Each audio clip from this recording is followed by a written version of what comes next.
और सरकार पूरी तरह स्थिर है, स्थायी है, टिकाऊ है।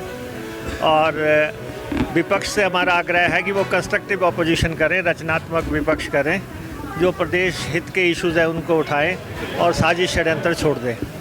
हिमाचल प्रदेश की सरकार को स्थिर करना था, उस प्रायोरिटी में हमने काम किया और आज हम उतने ही एमएलएस पे पहुंच गए हैं जितने पे हम थे।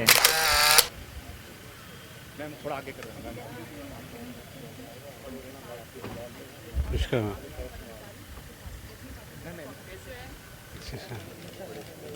मैम इधर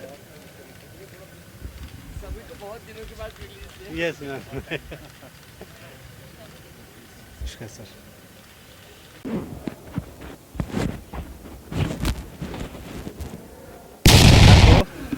और सरकार पूरी तरह स्थिर है, स्थायी है, टिकाऊ है। और विपक्ष से हमारा आग्रह है कि वो कंस्ट्रक्टिव ऑपोजिशन करें, रचनात्मक विपक्ष करें, जो प्रदेश हित के इश्यूज़ हैं उनको उठाएं और साजिश षड्यंत्र छोड़ दें।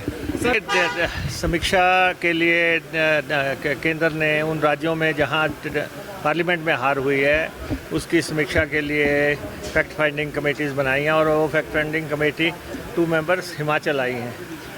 उनके साथ अभी चर्चा होनी है, डिस्कशंस होनी है और जो भी पहलू रहे, लेकिन इतना ज़रूर है कि हमारी प्रायोरिटी हिमाचल प्रदेश की सरकार को स्थिर करना था। उस प्रायोरिटी में हमने काम किया और आज हम उतने ही एमएलएस पे पहुंच गए हैं जितने पे हम थे। बाकी तो जो डिस्कशन होगी, जो उसका आउटकम होगा, वो हम आपको बताएंगे। तो दावे बहुत बड़े बड़े किए गए थे, चाहे नेता प्रतिपक्ष की बात करें, पूर्व केंद्रीय मंत्री अनुराग ठाकुर की बात करें।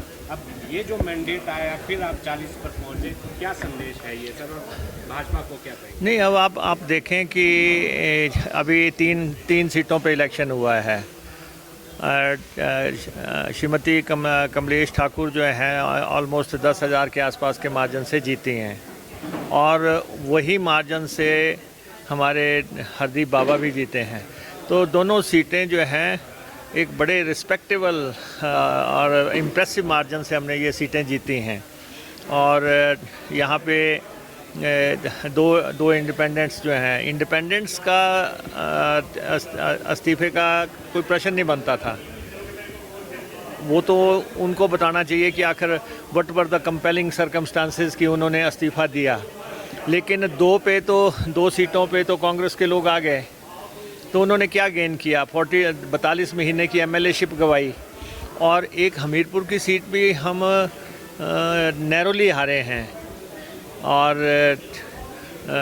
सिर्फ 700 वोट 800 वोट और चाहिए था, अदरवाइज़ वहाँ भी हमने अच्छी फाइट दी है।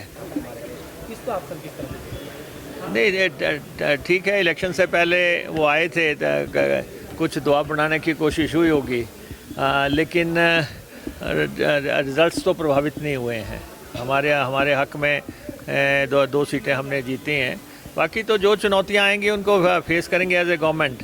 लेकिन बीजेपी ये सोचे कि अब पहले 40 से उन्होंने तोड़फोड़ की, अब क्या करेंगे? हम तो फिर उतने ही हैं। हाँ, हम तो इस पूरे एपिसोड में आप देखें कि 6 लोगों की एमएलएशिप चली गई।